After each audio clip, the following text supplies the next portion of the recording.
Thank you for tuning in to the Black Rifle Coffee Network. This is the Medevac Podcast, powered by the Robert Irvine Foundation. I'm one of your hosts, David Reid. And I'm your other host, Christian Meyers. Thank you guys very much for joining us today.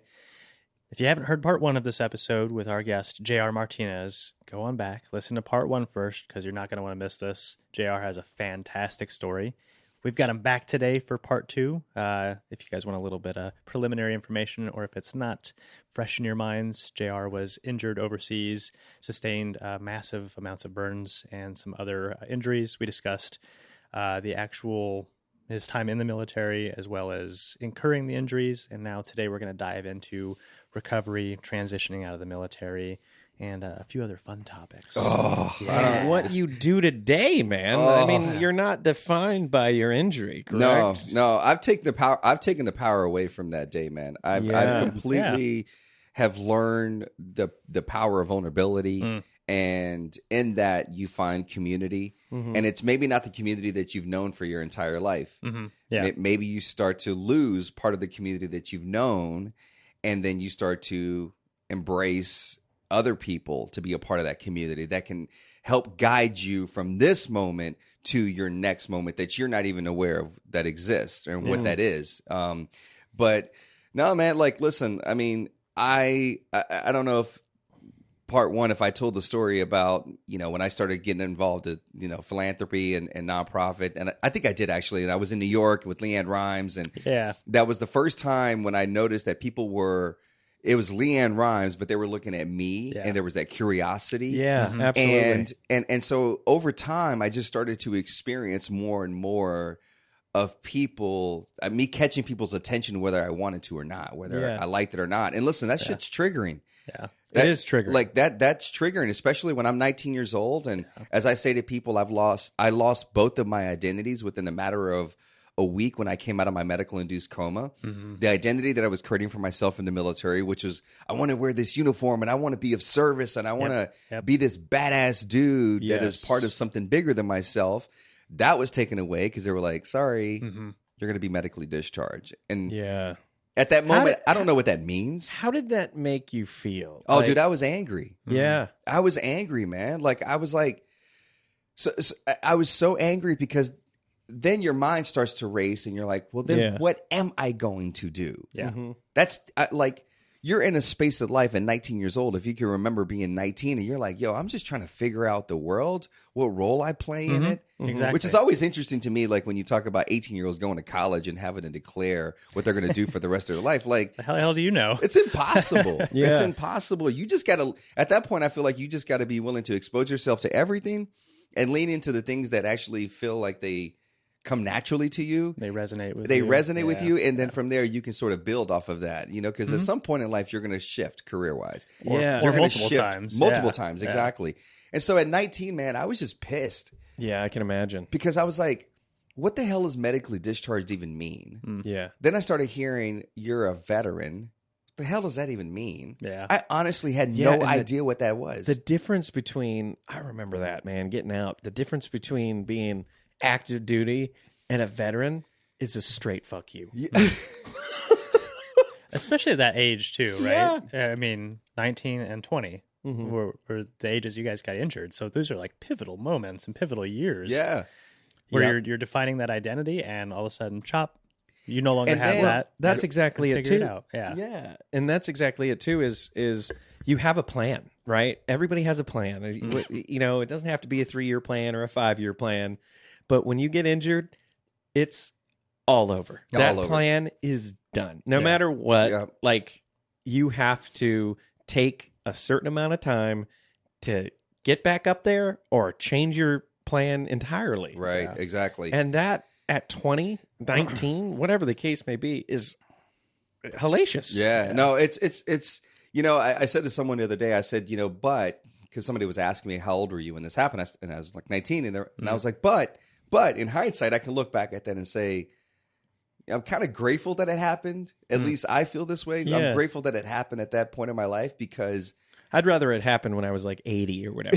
Then I'll just fucking check out. Yeah, exactly. Yeah, skydiving without a shoe. Yeah. I'm sorry. gonna burn on in. but you know, it's like like by the time I figured this shit out, like I was like in my mid-20s. So I'm like, all right, cool. Now I got some real firepower about life and understanding life to a degree that where I can start making some moves and making shit happen, right? For the rest of my life. And so, you know, for me, I'm really so here I am, man, like 19, the military. Okay, so listen, you guys understand the sentiment. And there's a lot of stories that have been done on so many service members that are injured, that wake up in the hospital and they're like, how are the rest of the guys that I was with, the rest of the people that were in that incident that took place, and when can I get back? And I was no different. I asked the same question. Yeah. Even though I didn't necessarily feel a deep connection to the guys in my unit, it wasn't about that. It was about I have an obligation to be there for what we believed a year to complete the tour with you guys. And so I got to get back to be part of the team to do that. Yeah. But then also seeing my face and my body. I mean, listen, man, any burn survivor will tell you it's the moment that you're burned obviously is painful and excruciating and traumatizing. Sure. But any burn survivor, and if you don't agree with me, hit me up. Let me know why. But most of the burn survivors that I've spoken to have said the most painful and difficult part of the recovery process is the recovery, is when they take you to the shower, is when they bathe you, and you don't have that skin that protects your body from a touch. And they literally have to get all the dead skin off. And so they have to scrub.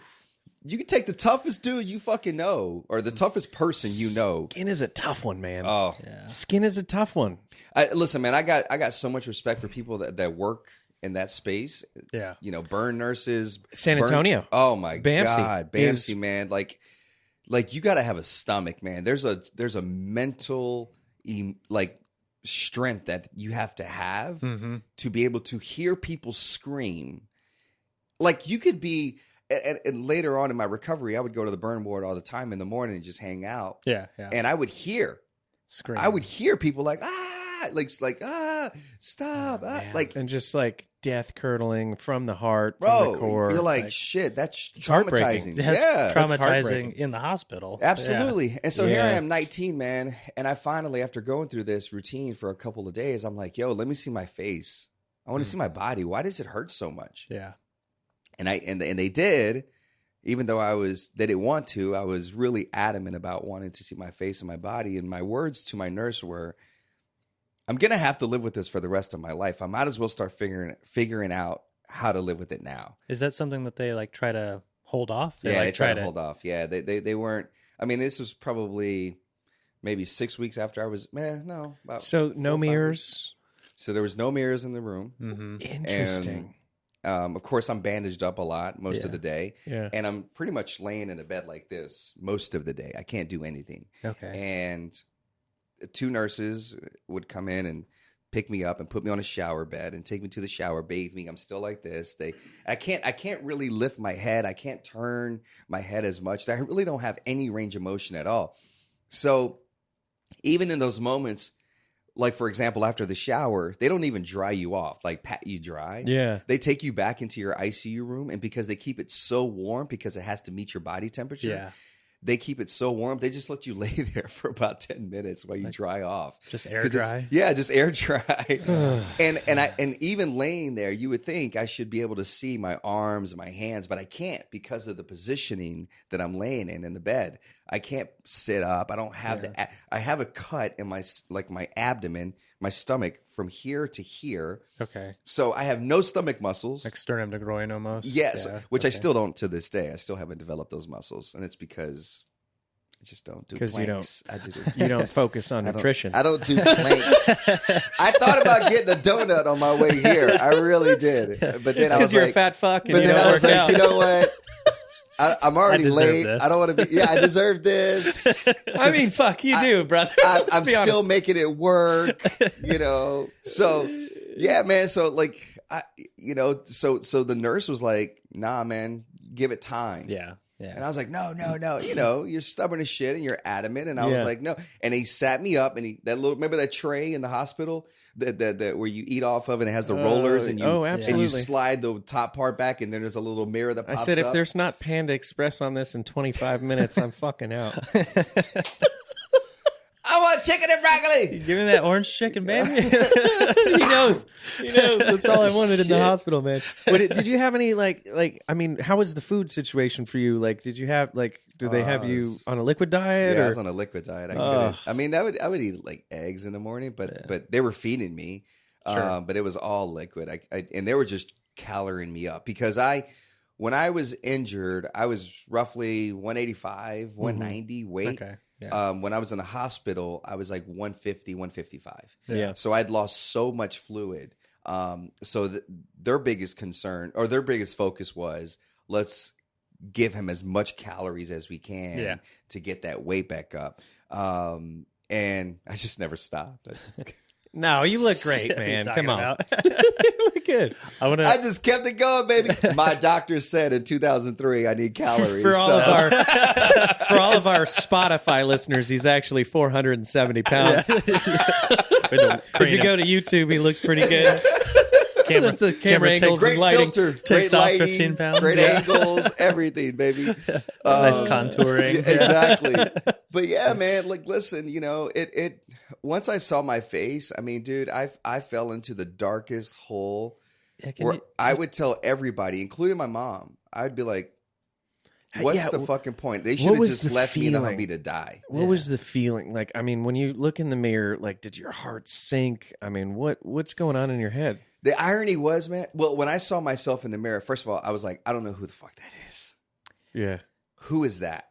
That's a weird feeling. Wow. Yeah. Like, I don't, you know, like even now, like I'm about to approach 20 years looking like this. Yeah. I look in the mirror now. More than half your life. This is who I know. This is it. If I look at a picture of the old JR, I'm like, who's that dude? Yeah. I don't even know that dude anymore, right? So you develop this intimacy with your own image. Every time you look in the mirror, you're like, I know who that is. I can identify who that is immediately. When I looked in the mirror, I was like, I have no idea who that is. Just no clue at all. No clue at all. Like I didn't see myself. Obviously, this is time and this is a lot of procedures that got me to where how I look today. And honestly, it's fantastic. Well, thank you. You look great. Sexy as Thank fuck. you. You're one of the few burn survivors who could double as a runway model easily. I Easily. mean, and your voice is good for radio. Let's be honest. Hey. Just lean into the mic. People do say I'm hot. Dan's shaking his head over there. People are like, you're hot. And I'm like, I know. I'm hot because I was a burn victim. I was hot. Dude, Oh, that's funny. but yeah, man, like, I mean, but I mean, you know, so, you know, I immediately, the irony was everyone was so excited.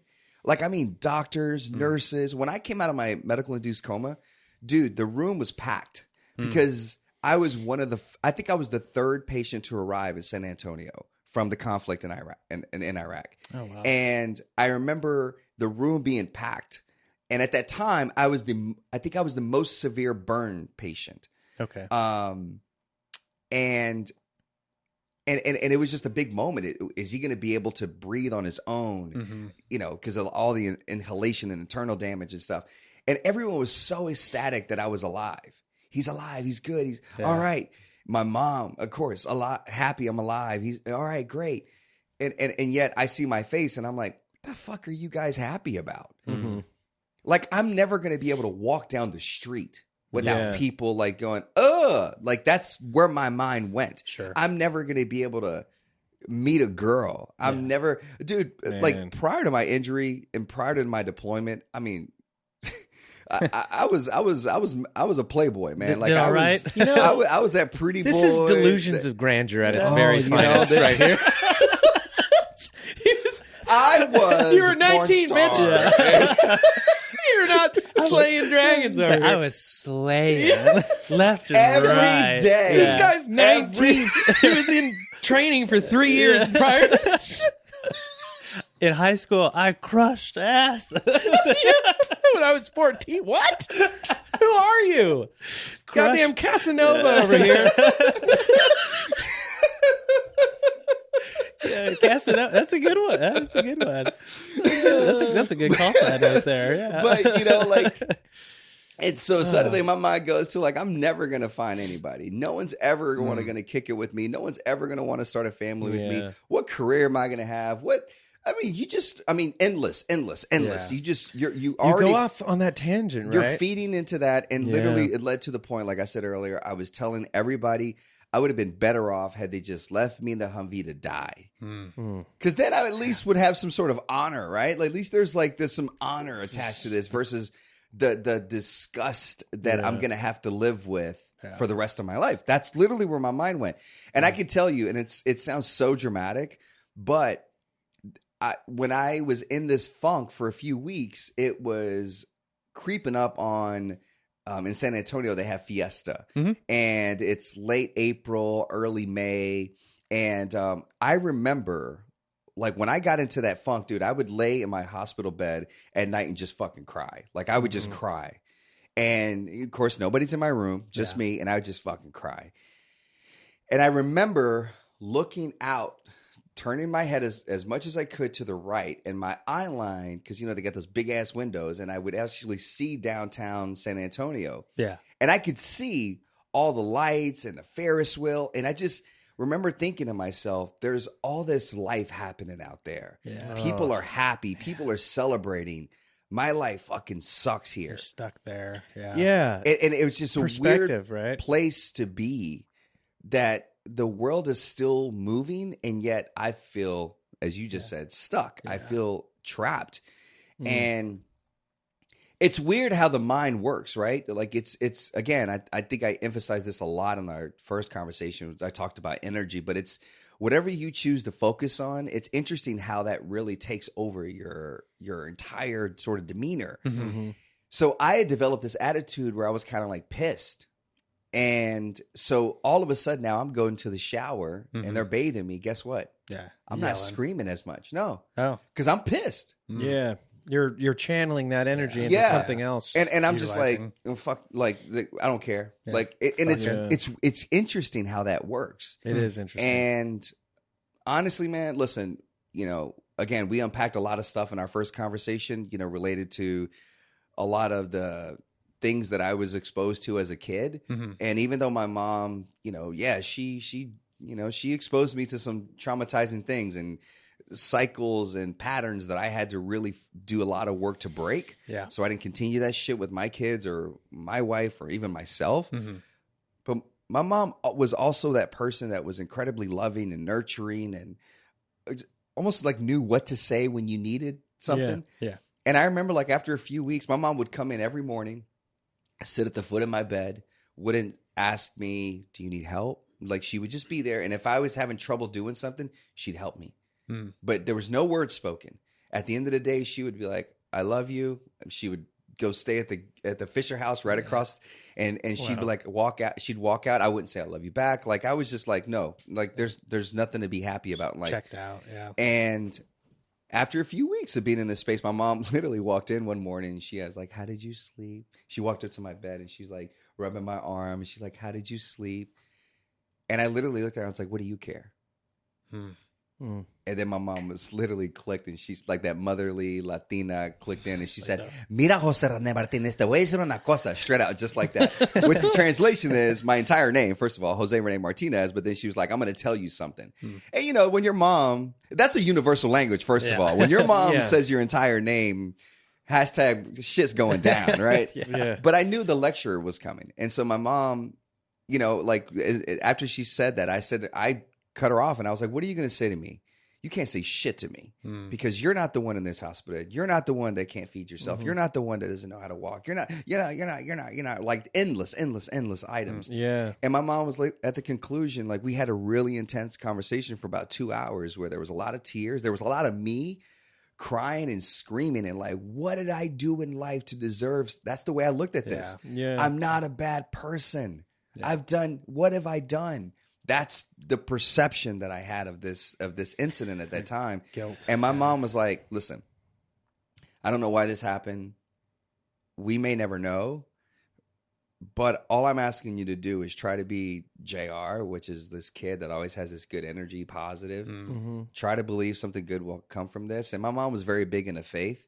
And she was like, just have faith that God, knows what he's doing and that he's going to guide you. And honestly, man, at that time, when you feel like you got nothing else, you're like, well, shit, I might as well try. Yeah. What else am I going to do? I might as well try this shit, what she's talking about.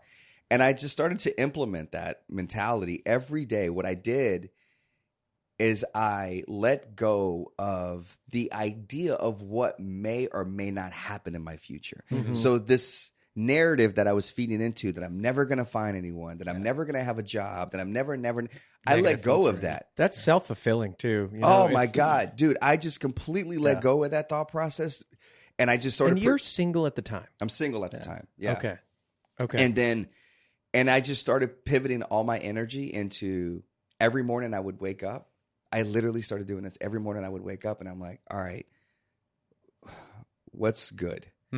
What do I have to be grateful for? That's a fantastic. And I literally, gratitude. Dude, I swear to God, I would like look at my hands. And at that point I started developing more range of motion. And I'm like, well, I have my hands. Yeah. I can move my fingers. Like my hands were still like a claw. Sure. Right? Because of the burns and the tightness and everything. But I was like, well, I can still move them. I can still do some things. I was like, I can see.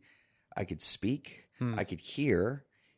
Even though people think I can't because I only have one ear. Yeah. Oh, it's a great game. I still play with people till this day. With a prosthetic ear? I don't even have a prosthetic, bro. It's just like, there's nothing there. I didn't even notice. Yep. I don't see. There's so many other things about me that captivate you. I don't see color. But yeah. So like literally, I just started. I was like, well, shit. I'm learning how to walk again. Yeah. I'm learning all these things again. So shit, there's a lot to be grateful for. Yeah. And this started while you're in the hospital. Well, I'm in the hospital. So I was initially in the hospital for 3 weeks. I mean, 3 weeks, 3 months. Yeah. And so this is probably about 6 to 7 weeks after I was injured. Okay. So this is about 3 to 4 weeks after I came out of my coma. Yeah. A month and a half in, you're already shifting your mindset from which obvious negative filtering, right? That's what that is.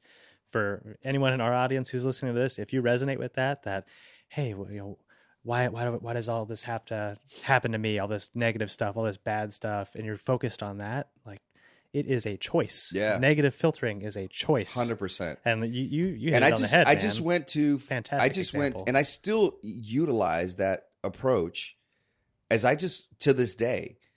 I focus on short term. I focus on what I have. I find gratitude in where I'm at in life. Yeah. I focus on what I can control. Like for example, I mean, COVID, right? Like I'm a speaker. I am pre-COVID. I am in person. Yeah. I am in the ballrooms at all the top destinations where people hold conferences. And I love to do it. That's what I love to do. And that's what I get paid to do. Right. COVID happens, like everybody's world. You're like, hey, you got to stay in your house. And I didn't panic. My wife was panicking like, yo, what does that mean? Financial, because I'm the breadwinner, right? My wife's a stay-at-home mom right now. And she's like, what does that mean? How long? What all your events are canceling? This was freaking March, and they're canceling events for May and June. And I'm like, well, that makes sense, right? Like we got to figure this thing out. 2 months off, we got to go vacay, take the whatever. Summer. Yeah. But then when events started canceling in like October and November of 2020, you're like, oh shit, what does that really mean? Yeah. I never panicked. I never panicked. How could you fucking panic? I never did. The situation that you have been put in, and that's why I think it's a great topic of discussion, is adversity sets you up for success. Yeah, absolutely. And your adversity that you faced in your life prepared me for that moment. Possibly is the best thing that could ever happen to you to get you to where you're at today. As long as I was willing to lean in and understand that there's something that I can take from this, at that point, a tragic experience or tragic experiences. Yes. Yeah. And I was always willing. I quickly learned that I could learn from everything that I was being exposed to, both good and bad. And that conditioned me for that moment. Instead of me panicking, I was like, I was like, I'm going to start a podcast. I've been wanting to do it for a long time. I'm going to start a podcast. I'm going to use this technology. Yeah. I'm going to figure out how to have solid internet connection. So maybe we could do virtuals, and maybe I can sort of have conversation with people. And literally, I went to the Ethernet connection. I didn't even do Wi-Fi. I want more stable, reliable. I had a camera. I had lights. I had a microphone. And all of a sudden, 2020 and 2021, during my busiest freaking years, I made so much money just because I didn't sit here and feed into the narrative like, well, how long am I going to be stuck at home? Or, I mean, yeah, of course, I had moments I was like, shit, it'd be nice to do some nice things, you know, but fuck it. Like, it is what Adapted it is. and overcame. And I'm just going to focus on, put my energy into, I went back to school. So here's the other thing. So I was going to school. I was living in New York. Well, not when COVID happened, but right before COVID, I was living in New York, and I had just moved to Austin. Okay. And I had to stop going to school because they didn't have as much of online courses. Okay. And everything they had, I already had taken it. So I was like, well, shit, I'll just kind of see what happens, see if I can go to school in Austin and finish out. Well, then COVID happens. Well, guess what? Everything goes online. Oh, great opportunity for me to dive back into school and finish my degree where it started. And I had that emotional attachment to Fordham University. So I was like, shit, I'm going to dive back in. So I busied myself so much with proactive things that I didn't have time to feed into all the other shit that was going on in the world. Right? Like, I focused on mental health. Yeah, I focused on what I believe was important and happened in our country. Right? Of course. But I wasn't oblivious, but at the same time, I'm also going to be like, I'm not going to feed into how long is this going to happen? And to your point, everybody has that opportunity in life that you make a choice of how you're going to respond. Yeah. And I've had too many examples. For me to go the other direction is a slap in the face to so many people that are still in my life, and to people that I met over the years that it was a one-time meeting that said something really innate and powerful that stuck with me. It would be a slap in the face to them. And I was like, no, I honestly, man, like, listen, I mean, and we talked a little bit about this before we went live, but you know, there were a couple guys that I was in basic training with that were also stationed with the 101st. You know, maybe stationed, you know, not with the 50 dudes, but, you know, other units. But, and you would hear that the guys came back from the deployment, and, you know, it was a dude named Mud, and he took his life, you know, and you were like, what? And, you know, I developed this drive. Like, I'm a high energy dude, but a lot of that energy comes from, man, is like, I just have a passion for life. Yeah. Because I know how easily it can be taken away, as you do, and as a lot of people do. I mean, hell, you do too as well. Being around, just because it didn't happen to you, you've been around it, you understand. But, and I also know that there are a lot of people that are battling a lot of shit, man, and unfortunately don't get the opportunity to get to this point in life. And so my motivation is to just go balls to the wall, just to just go 100 miles an hour and just try to hopefully open up all the doors to this vehicle that I'm driving and be like, everyone pile in, we're going somewhere, let's go. It's going to be uncomfortable, it's going to be rocky, but fuck, it's worth going. Let's do this. And yes, you can say that's so honorable or whatever the hell, but honestly, it's also, it can lead you to a road of also constant disappointment. Sure. Where I'm putting a lot of pressure and expectation on people to respond the way that I did. And yourself. And myself. I mean, man, that's the thing about drivers too, is when you make a decision to make that change and go for those opportunities, you become so hard on yourself and beat yourself up. And that kind of, you know, worst critic is yourself. Absolutely. 100%. And so, you know, I've had to, you know, learn how to sort of, you know, all right, now's the time you could push it a little bit. The balance, right? Yeah. Everyone's talking about balance now in the world. How to modulate and regulate. Exactly. Yeah. And I'm like, okay, I understand balance. I understand allowing other people to, you know, give me what I need, and I can take a back seat, and I don't have to micromanage. I can sort of encourage others to take the wheel, and, you know, you do your thing, and I'll just sit back and chill. I won't be a passenger seat driver. Unless my wife's driving, then it's kind of hard not to be. I want to talk about. I love you, baby. I love you. I want to talk about that for a minute, because earlier on, while dealing with your injury, you said, I'm never going to meet a lady. Yeah. And lo and behold, you met a lady. Yeah. So I want to talk about that because I think that's a huge point of topic. Yeah. As a ginger who dates, I understand. Soulless. As a ginger. But I think it's funny is when we get in that mindset of I'm never going to do this and this is not going to happen for me and woe is me and I'm sitting in this corner, you become reclusive and you don't give yourself the access to that. Yeah. When you get out of that and you shift your perspective, everything starts opening up a little bit more. Yeah. You know, looks aren't everything. Yep. Right? Yep. And well, I mean, listen, man, where it all started, honestly, was, and he's sitting right there in the corner. It was my boy Dan. Your husband? There's my better half right there. He's shaking his head. He's gonna hate us at the end of this. That big frame, it's great for cuddling and spooning. I actually spooned with him once. We were in San Antonio. I'd flown in. He picked me up at the airport.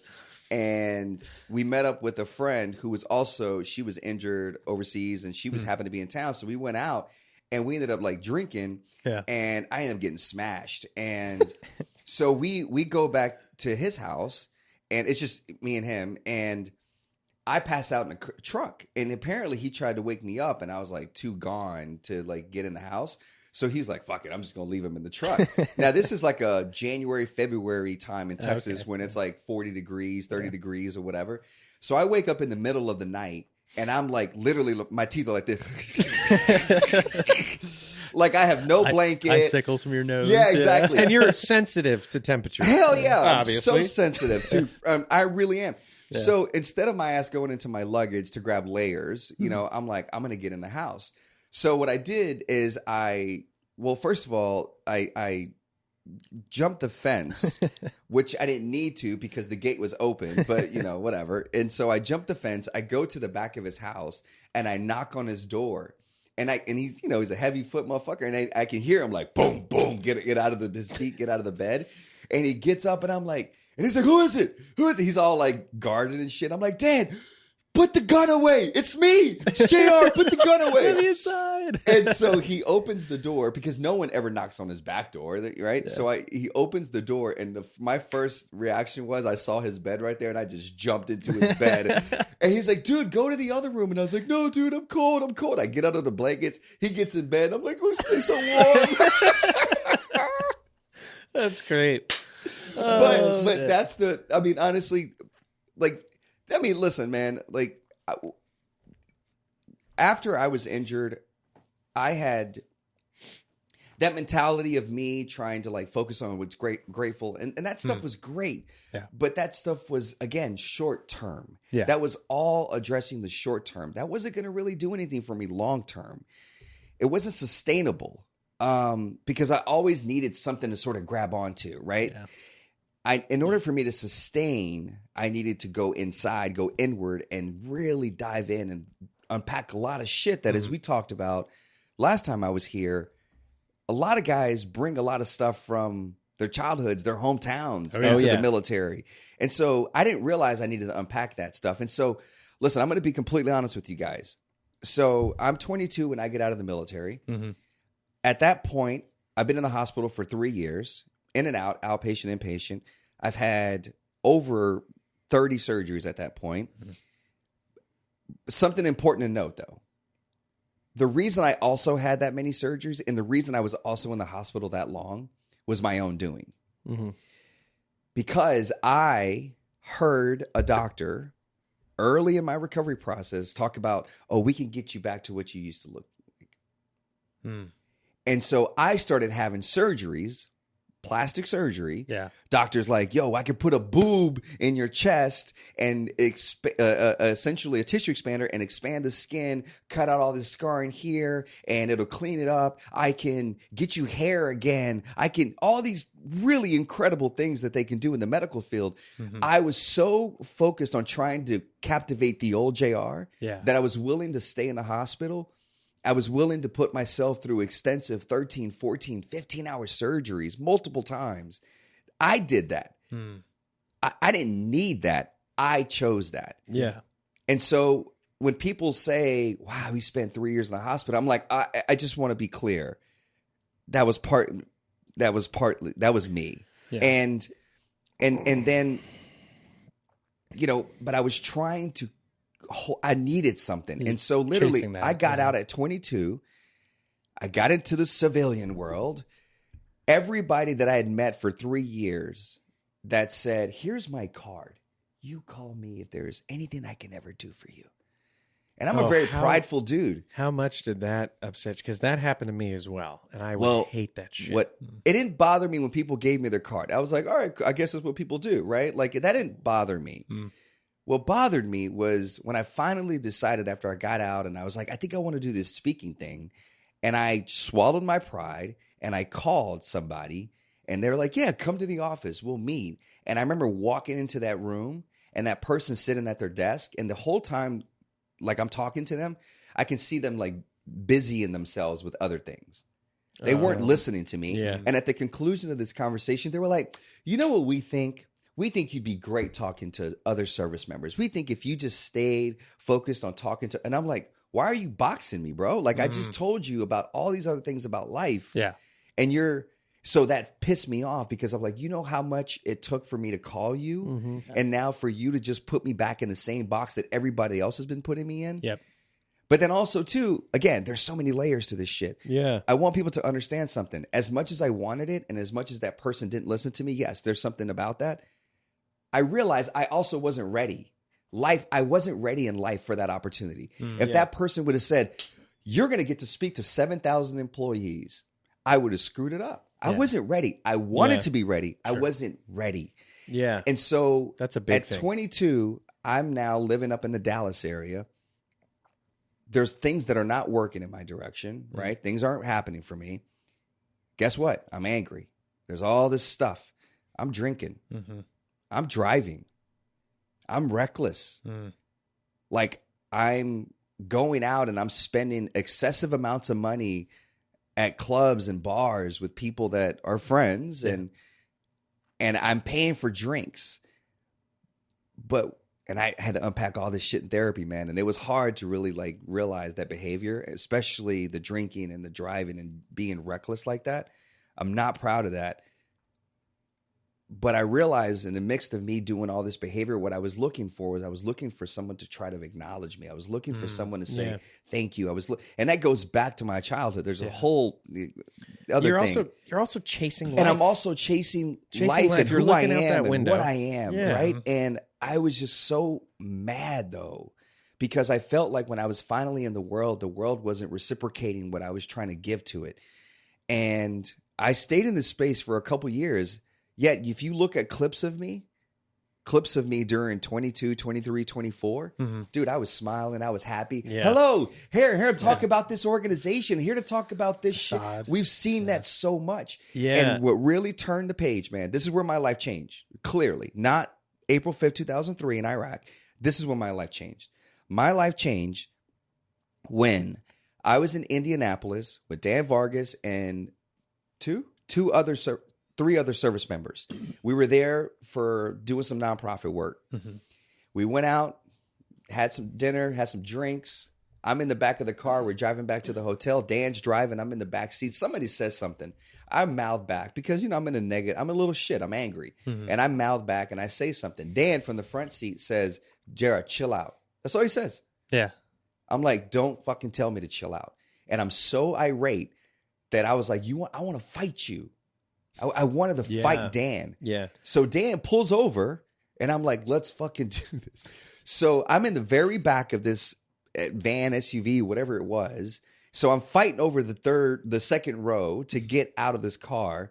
There's a dude, a double amputee, that is holding on to me by my waist. And I'm like, get the fuck off of me.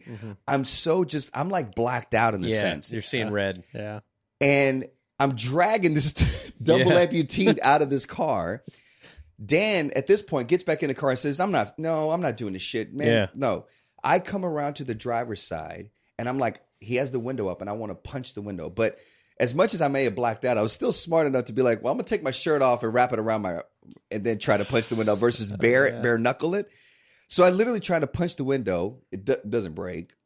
I get back in the car and I'm just fuming, man. We get back to the hotel. The other guys get out of the car and they're like, fuck this. That was wild. Yeah. Dan stays in the car and Dan tells me, dude, sit down, sit in the passenger seat of the car. Because I was sitting on the curb crying. And he was like, sit in the passenger seat. And I sat in the passenger seat, man. And he says, dude, you got to cry. You got to cry. You've healed physically. You haven't healed emotionally or mentally. Wow. And dude, let me tell you the power of that moment. It's insightful. For some reason, and that's a conversation you can have with him, because this is my time, motherfucker. But for some reason, every time before that night, he would always end an interaction, a conversation with me by telling me he loved me. And I would always respond with, all right, bro, holla.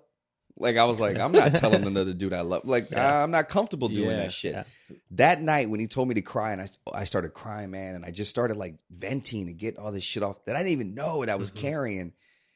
The next day, I was the first one to look at him and say, man, I love you. Wow. And that was the changing moment for me, because, and this all leads into your original question an hour ago about I had to learn how to be vulnerable. And I had to learn that this fear of letting people in, this fear of this disappointment, this anxiety that I had about it, I had to let go of that shit and be willing to try. And so when I met my wife, who worked at All My Children, which I ended up getting that job at All My Children as an actor, she was she worked in on production. She worked on, at the time, she was the assistant to the executive producer of the show.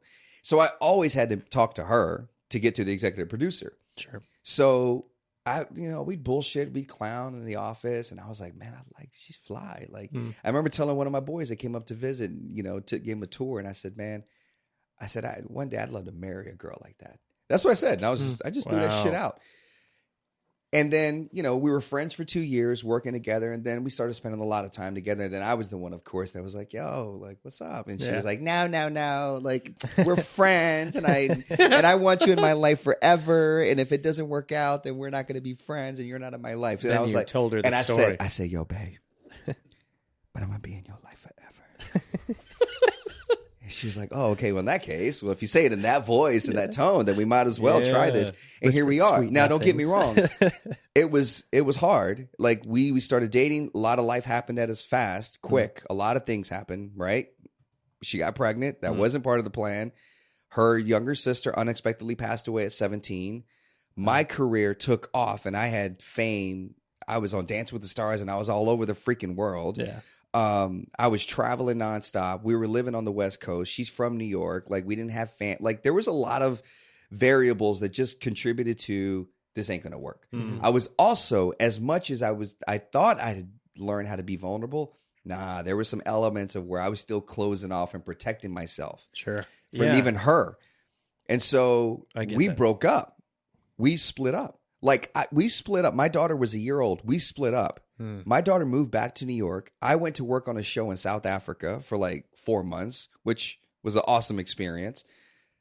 But dude, I was paying child support. That's how legit this was. Like, we were split up. Yeah. Okay. And we tried to get back together, and it was just always something. One of us, if not both of us, were always guarded, and we weren't really completely being vulnerable with each other. And finally, I was like, I talked to Dan. I was like, dude, I need to go to therapy. There's still some things that I identified that just didn't feel comfortable. I went to therapy here in Texas. There was a lady. She was about probably 60 years old and freaking loved her, man. I started going in there, and that was the first time I started unpacking things from my childhood, my mom. I mean, you name it, bro. And I was so addicted to the process that I'd be like, yo, can I come back later this week? She's like, emotionally, if you can do it, then yes. And I was just diving in to the point when my wife and I, because we were co-parenting, but when one day we started talking, and it was just like, it just clicked. Just natural. It just clicked. But I had to really understand what it meant to be vulnerable, and I had to like open up to her. You have to love yourself first before you have the opportunity to love others. And that vulnerability is a tricky bitch because at the same time you have to understand that you can't let outside opinions affect who you are as well. Your truth. your truth. So it's okay to be vulnerable, and that's the beautiful thing about it. But when you're vulnerable and exposed, that's when the guards and the walls go up, right? When I'm like, yo, I'm naked right now, and there's all sorts of judgment that can come naked, from that. And you're looking at me. You're looking at me. And it isn't pretty. Yeah. It isn't pretty. But what are you going to do? And listen, my wife has also she's in therapy now, and I love her to death, for going through that process. And now here we are. My daughter doesn't know anything else besides us being as a family. It's amazing. And now we have our son or whatever. But adversity that you faced in the beginning of that relationship yet again sets you up for success in the future. And to be able to do what? The thing that I'm most proud of, man. Yeah, I've had some opportunities to do entertainment stuff. Yes, I've been able to speak all over the world and meet some really dope people and have some dope experiences. You're welcome. The thing that I'm most proud of is I broke a cycle. Yeah. I broke a cycle. My dad wasn't in my life. He left when I was 9 months old. I'm a father. My daughter said this to me, man, she was like 5 years old. And it was me, my wife, and my daughter. And I had a speaking engagement in Colorado. And so I was like, they never been. So I was like, let's go out for a couple of days beforehand and hang out. And so one day we're driving up. We're going to go hike up this mountain. And beautiful day, sunny. We had the windows down. It was like probably like, high 70s. And my daughter in the back seat out of nowhere just says, Daddy, where's your daddy? My wife and I look at each other like, oh, like, what are you going to say, JR? And I said, well, sweetie, I said, my daddy wasn't ready to be a dad. That's it. And dude, just even the thought of it like gets me all choked up and shit. My daughter takes a moment and then she says, well, I'm really happy that you were ready to be a daddy because you're an awesome daddy. Wow. Damn. And just the thought of that, dude, just fucking makes me want to cry right now. Yeah, I mean, it's huge. Well, here's the affirmation right there. Of what it's all about. Like, when you're pissed off and mad in the hospital and you're looking out the window at the fair that's going on, and you say, there's all that life out there. And what better way to showcase that than your daughter? Giving her what she needs to be successful in the future. Yeah, and honestly, when I think about when you talked about like looking out the window and looking at Fiesta, and I looked at it from my hospital room and I was like, wow, that seems like a great time. But honestly, it's not. It's not. I mean, I've been out of the hospital. The grass is greener over there. And I've gone to Fiesta and I'm like, whatever. But from that position. Fiesta those San Antonians love their clam Fiesta bakes and their river walks. Crawdiddlers, mud bugs, whatever. Kolaches. Kolaches, or as Charles Barkley says, churros. But the grass is always greener on the other side. You could say that for every sucky position you've ever been in. Sure. When I was in training for the military, I would look up at the planes and be like, there's motherfuckers having cocktails in there right now while the ants are biting the shit out of my back right now. Like, I'm like, somewhere in this world, someone's having the best day of their life and I'm missing out. But you could say the same thing about the negative connotations as well. And we never talk about that as like, today could be the best day for me, but it's the worst day for someone else. Sure, yeah. And I think that's why it's, listen, man, not to, obviously this is something I'm passionate about, but again, not to, and hopefully I can actually put a bow on this and then we can actually move on. But, that's why, it was really hard. Like after I was injured and nobody in my unit ever reached out to me. Nobody ever did. That lieutenant that smoked me, that talked about we're together forever, my squad leader, my battle buddies, like no one reached out to me. I remember going to when the guys came home in February of 2004, and I asked my sergeant here in San Antonio, I was like, can I go and meet the guys at the airfield? Yeah. Like with all the family and everything. And he was like, yeah, of course. And I did it because I wanted the guys to see that I was okay, that I'm good, right? And the guys got off the plane and they were like, shit, Martinez, oh, it's good to see you.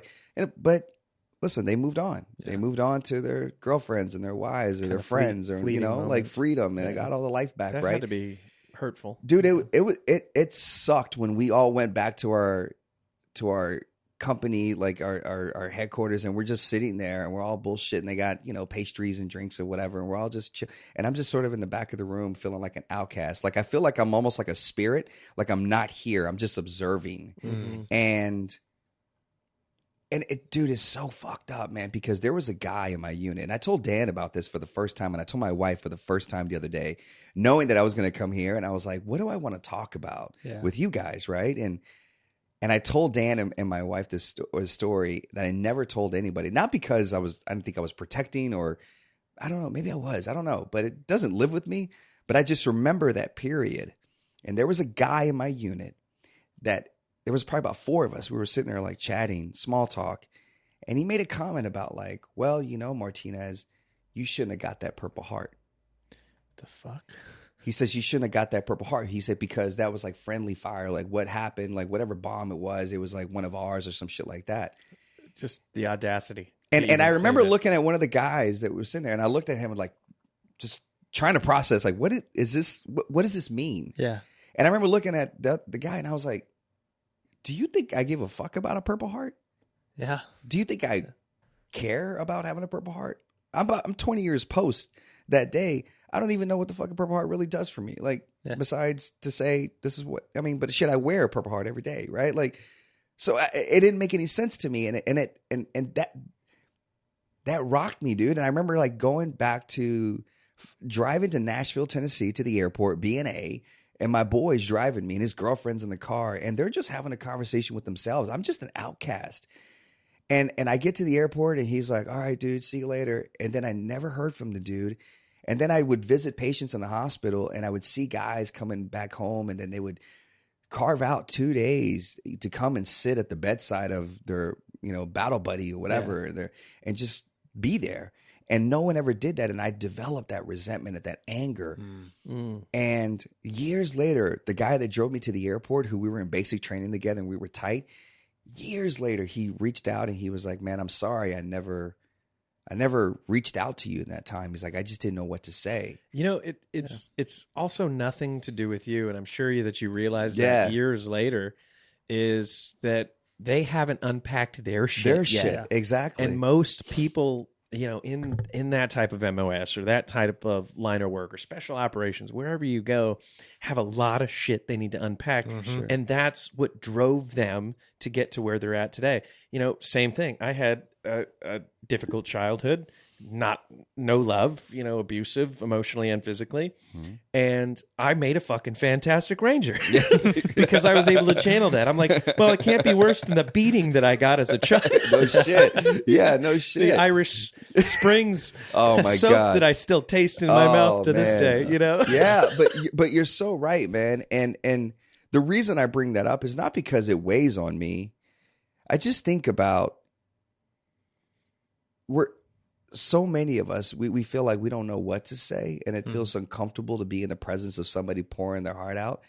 But I always try to channel what Dan did for me. When it's so uncomfortable, you have to be able to be anchored in your foundation and who you are and what you are, and understanding that in this moment, you were put there to literally just be there, to literally just fucking listen. And so when another one of my boys calls me in December of 2020, actually hits me up on Instagram, sends me a DM, and I wake up, and it's literally around Christmas time, and he sends me, I wake up to a message on my website. I wake up to a DM on Instagram from this dude that I went to basic with, and we had stayed in touch over the years. And he's like, I'm trying to get a hold of JR. I'm struggling. Immediately, I was like, yo, babe, I got to call. And I call for almost 2 years. I've been working with this dude that, and same MOS as me, 11 Bravo, had almost a 20-year career, drugs, alcohol, all this stuff, struggled on the verge of, doing the ultimate. And he's here today. I spoke to him yesterday, and we talk all the time. And he's like, man, yeah, I'm in college. I'm like, back in therapy, working shit with my son, like all this stuff. And I'm just like, I'm not saying that because I want people to be like, wow, JR, you're so amazing. No, I didn't always have the right thing to say to him, but I was willing to pick up the phone and just for him to hear someone breathing on the other end. I was willing to put myself in the same space with him, man. And when we talk about this mentality of being a badass and being tough and being this, and I'm like, I get it. I get that shit. You need to channel that shit in the stage of life that you're in, especially in the job that you're in. That's a survival mechanism. But I'm in a stage in life, man, where I'm like, yo, prove to me how badass you are by showing up for that person that poured their heart out to you. Yeah. Show me how badass you are by actually going inward and sitting in a quiet room by yourself and actually needing nobody else to distract you, and you just working through that. That's how you prove to me courage. How badass you are. And that's courageous, and that's character. And so I know you guys do this all the time with the guests that you have and the conversations you guys have, but I'm here to echo what you guys have already established with your listeners and your viewers, to be like, yo, go do the fucking work, because you're entitled to live an incredible life. What makes me any different than what you talked about your childhood being, what you experienced in your life? What makes me any more special or different? Yeah. Nothing. Yeah. Besides the choices that I made. Perspective. And choices. Dude, I'm always paying attention to the world. Love over fear. Yeah. How do I respond to this? Right? That's it. And, in the military, it's very fear driven, right? Yes. And you said it, you hit it right on the head. It's a survival mechanism. Yep. You don't live like that anymore. No. And those tools are still in your shed. Yep. Doesn't make you any less tough. Yep. But when you're able to open up and share, that's a whole new level. Yeah. Right? And we have a saying, tough but tender. Tough but tender. I love it.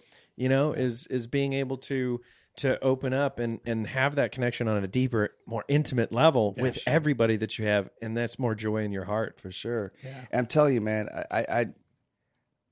I'm just so... Listen, there's a lot of work that I'm still doing. There's things that I got to work on, right? Absolutely. But I love the process, and I just am so driven to try to make the most out of every day that I have, and I try to break down barriers that exist because of past experience that or because people may look at me and they're like, how do we talk to him? And it's like, well, just fucking say hi. Hi. Hello.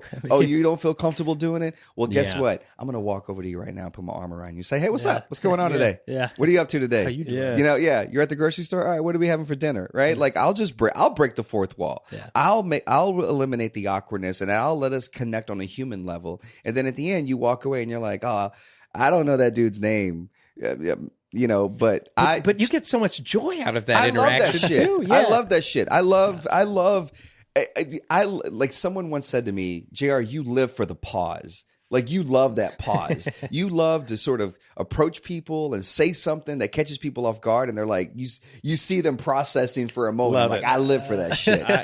Dude, I'm for the that same shit. way. Like, I'll do, I love the leg jokes, man. When someone's like, hey, break a leg, man, I'm like, is that some sort of sick fucking joke? You know what I mean? You don't have a leg to stand on. You just turn that thing upside down and be like, I did. Like, how did you predict that? The audacity that you would have. Oh, dude, I love it, man. Dan's daughter recently got married, and there was all these people that I had known through him for like freaking godly, I don't know how many years. And we're powwowing, and they're like, one of the guys tells me, he's like, Bo, this is his name, Bo, big country motherfucker. But a dude that's quiet, he wasn't in the military, right? He was? Okay, so he was in the military, but I didn't know that. I mean, he never talks about it, at least not with me, but just a tall country motherfucker that you knew he can move some furniture for you. Corn-fed. If he needed to move some furniture, he would by himself. Yeah, and a whole couch. Yeah, and we're sitting there bullshitting, and he's like, Jar, he's got his fucking chew in his mouth, and he's like, you know my favorite story, you? And he's talking about how when this was like right after I was injured, and we're hanging out somewhere, and he said that we were at the restaurant, and the waitress was like, what was it, like was it a fire pit or some shit that she was like, oh, I could turn up, like there was like a, it's like electrical, like, fireplaces or whatever. She was like, oh, I could turn this up or some shit. And I was like, why would, And I literally stone-faced, like, looked at her and I was like, why would you do... I said some joke, a burn joke, in other words. Why would you do that to me? And literally he was telling me how the look on her face was like... Oh, yeah. Love that, right? And that's what you live shit. for. And I'm sitting there like, Ghost this is good. JR, stop touching yourself. Stir it, baby. Rubbing his nipples. Oh, so hot. You know, I love that shit. But I do too. But you know what? Once she wiped the tears away, you know, and everything, like, we can laugh about it and we just connect on a human level. And I just, you know, man, listen, man, like, I don't know. Listen, I'm in a really cool place in life right now. I don't know what really is next for me. Yeah. Like, yeah, I do the speaking. Yeah, that's cool. I love it. You know, yeah, you know, I did the podcast, took a break for a second. I'm in a stage of life where I'm like, I'm almost more passionate about coaching my daughter's softball team. Yeah. And impacting her and her teammates. I'm in a stage of life where I want to be with my son, 18 months old, and watch that little wild little JR, because that's what he is. I look at him, and like yesterday I was with him and we were playing around and he was like this. He's like, he's like doing it, and I'm like, yo, that's me. Yeah, I deserve this. That's what I do. I deserve this. Yes. It's so weird that even a laugh could be genetic. Oh, bro. I mean, listen, I was trying to lighten it up a little bit, but when you bring that shit up, so it's just crazy how, like, my father didn't raise me, as we established. I met him for the first time. Wait, 2023. So it was 2020. Oh, wow. 19. Wow. So 3.5 years ago, I come in contact with him through somebody else on fucking Facebook. And at first I was like, nah. But then finally I was like, all right, I'm going to see what's up. So my dad is from Mexico. Well, he's in Mexico. And so I go down there and meet him. And my dad is literally like homeless. And I mean, it's pissed his life away. Sure. And so it's one of those moments where when I was a teenager, I was like, why is my dad not in my life?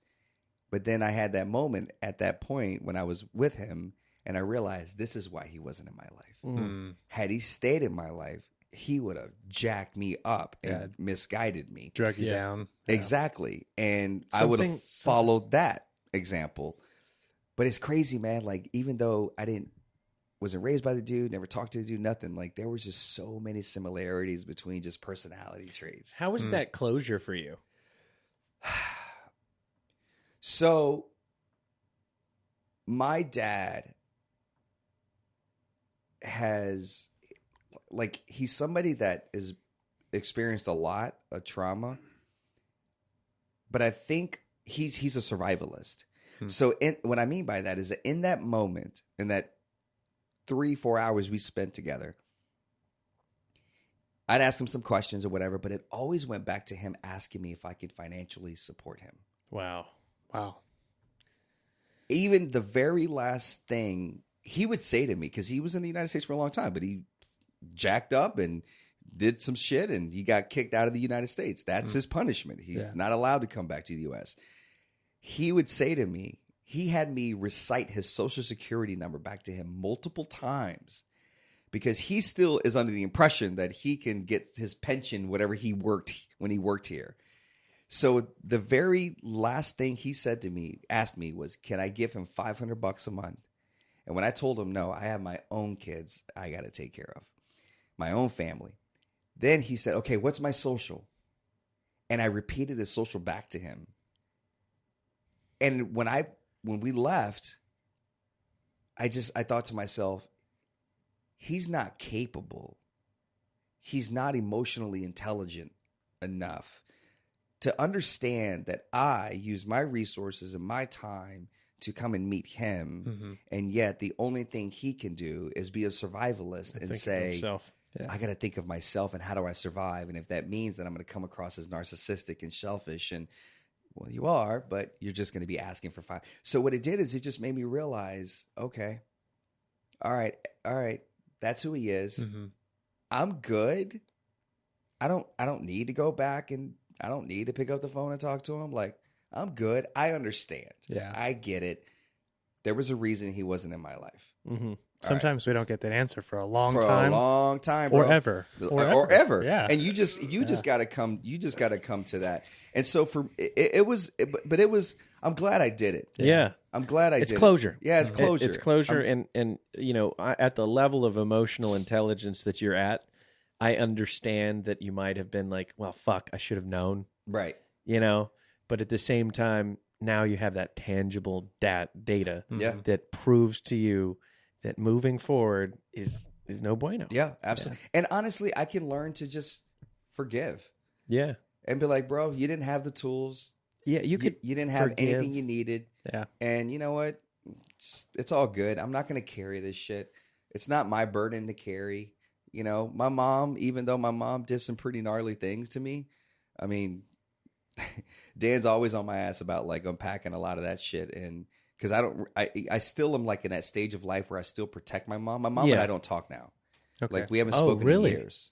Interesting. Yeah. My mom and I haven't spoken in like 4 years. Hospital related issues? That's the biggest trigger. Same with my mom. That's the thing that set it off. So my mom, it's interesting. My mom connection would actually. So my mom always had this threat and this fear that I would leave her, that I would essentially grow up, leave the house, and she had a lot of abandonment in her life. So her thing was, how can I control? Yeah. Unfortunately, that pattern of wanting to control came at the expense of guilting, of making me feel like shit in order for me to keep me there.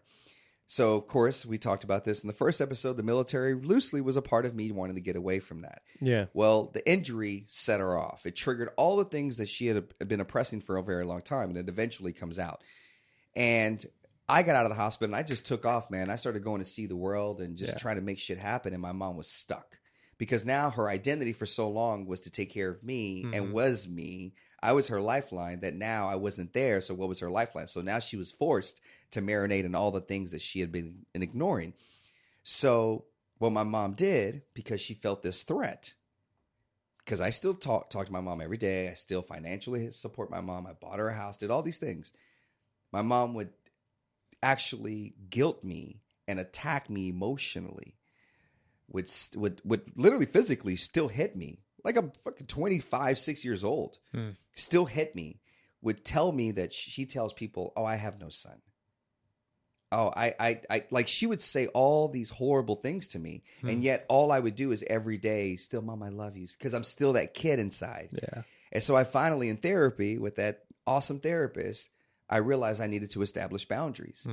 And I realized that a lot of that relationship with my mom was pouring over into my relationship with my wife. That transfer of energy, yep. Right? And so what I finally did is one day my mom got on the phone with me. She never asked me how I was doing. How's this? How's that? How's my granddaughter? Nothing. It was all about her venting and how I'm a shitty son and I've abandoned her and I've done this and I've done that. And she tells everybody she has no kids and she never had kids and nothing to be proud. All this shit. And I finally was like, Mom, I love you. I always will. But I can't do this. Yeah. Every time we get on, I got to establish boundaries. Yeah. And so even though it was negative energy, it was negative attention. It was attention she was getting. So the moment that I took the attention away, my mom just went in even more, insulted me and just calling me a piece of shit. And I'm all these horrible things. Luckily, I understood where she was operating from. Yeah. My mom, you talked about like Irish Spring. Yeah, I had that soap shit in my mouth too. But my mom would beat me. Like when I say beat me, my mom would take a rope, would tie my legs up and my hands, and literally with the other end of the rope and just like wail on me. My mom's 4'11". I was about 12 years old when she was 10, 11, 12 years old when she was doing this shit. Yeah. I could have easily moved my mom. Like I could have easily, but no, that's not what you do. And I would just sit there. And I remember one time specifically, I was about 10, 11 years old. I remember my mom standing over me with the rope and hitting me. She didn't care where she hit me. She was just swinging. And I looked in her eyes And I remember feeling like there was just like, again, like that blackout. Yeah. There was just a glossiness there. Yeah. Yeah. And that was the first moment I realized it's not about me. Yeah. At 10 years old. At 10, 11 years old, I remember it's not about me. My mom has so much anger in her heart. Her heart has been so hardened and dark that I'm just the consistent thing that she can displace. You're the onto. outlet. Yeah. That's it. Yeah. And so, but the crazy thing is, I never held that against my mother. Mm-hmm. I never held it against her when I went to school, and I would have literally like all these marks on my back and you got to change for gym or football or whatever. And I would go and secretly hide so I could change so no one would see it, because God forbid if they did, what would happen to my mom? Yeah, I was protecting. I was conditioned to protect. And so I never held that against her. What she would be the one when I was like in my late 20s, early 30s, she would be like, oh, you hate me because I did this. I'm like, I never brought that up. Yeah. That's clearly your thing that you're feeling guilty about. Wow. So it's wild, man. I mean, listen, does it hurt me? Yeah, it hurts me that we don't talk. Yeah, I think about it all the time. But, you know, there's a dude named Caleb Campbell, sharp dude, awesome dude from Texas. He talks about similar relationship with his mom. Mm-hmm. He has his mom saved in his phone. The picture that pops up when she calls is a picture of her as a child. And he says, the reason I do that is because when she calls, I remind myself that's who I'm talking to. Yeah, that's true. Yeah. And so I can approach the conversation in a different space. And I'm like, wow, that's powerful, man. Yeah. But I think that's advanced. That's insane. The perspective that you gained over the years. And I think that injury and that resiliency that you faced, gets you those definitions you need. I feel the same way. It's so funny, like listening to a lot of your stories and the similarities that we have. Yeah. Same with my mother. Same issue with being in the hospital. And realizing that that's not the best thing for me in my life right now when I'm focusing on so many things and healing myself, right, so that I can enjoy the rest of my life. Yeah, exactly. And you're entitled to that. And it's just like, unfortunately for my mom, at least, it was this threat of, I'm not going to, feel it. All it did is it just highlighted all her own insecurities that she had. Mm-hmm. Yeah. And instead of actually finding a healthy way to sort of navigate that, she again displaced. But it's this idea that you cannot go and live an amazing life because I don't feel like I can live an amazing life. Yeah. I'm not happy with myself. So how can you be happy with yourself? It's something I think all of us experience, whether it's our mother, whether it's our father, whether it's a spouse, sister, brother, spouse, friend, whatever. And it's usually the family members. Yeah. It's a common trend that I've seen more and more often lately is people being more willing to stand up to those family members or cut them out completely, or start addressing the basis issue that, like you said, oh, this isn't about me, and getting that understanding and then developing boundaries from there, because you cannot continually subject yourself to it. Yeah. You can't sit there and receive comments like that or physical abuse like that for years, especially, as a child, you have less control, right? But as an adult, you have control, you have the ability to make those changes, making the decision to do that, and having the understanding that on the other side, you're going to be healthier after you get rid of this person in your life. That's the hardest thing. Listen, people. man, again, it's been a process to get into this couch. I mean, like literally me be on this podcast and sit and rap with you guys. Casting couch. But it's been fun, man. Like, I mean, I don't know if it's coming to an end, but it sounds like it is. I mean, just based on the way I started leading into this. Shut the fuck up. Shut your mouth. Shut your mouth. I control the time. But yeah, I control the time. But no, man. Like I love this type of conversation, man. I love this ability to be able to like, yo, man. Let me tell you about some dark shit that I experienced in my life. Let me tell you about some things that I'm not proud of. To then lead you to get to the point. Let me tell you about the shit I'm super proud of, and I'm so happy about. And I just love that you guys are in a space emotionally that you can allow honestly a stranger up until the last time I was here to just come and start venting about a bunch of shit, and you guys receive that. And I think that's what needs to happen more often is we need to create spaces where we all could be like, yo, man, It's cool. You can come in and share some shit. Come share, dump on us, because that's what we're here for. We're clowning. We're all spiritual gangsters. That's here. right, baby. I'm not even sponsored by them, but those son of a bitches are gonna get a promo right now. Spiritual I love it, dude. No, I love it. I just, man, listen. Everybody, open yourself up to the world. Pay attention. Yeah. I can go on and on about different experiences and interactions that I've had with complete strangers, people I've had, one time I've connected with. Like there was one time I spoke at an event. I finished the event. I was flying back home to Austin. I got on the plane and a thought about my mom triggered me. Mm-hmm. And I just was in a shitty place. I got off the plane and I was like, I didn't even call my wife, tell her I landed. I park at the airport. I get to the booth. I hand my ticket out to the attendant. And the person grabs it but doesn't take it. So finally I look up, and it's just this older Asian lady. And she asked me, what happened to you?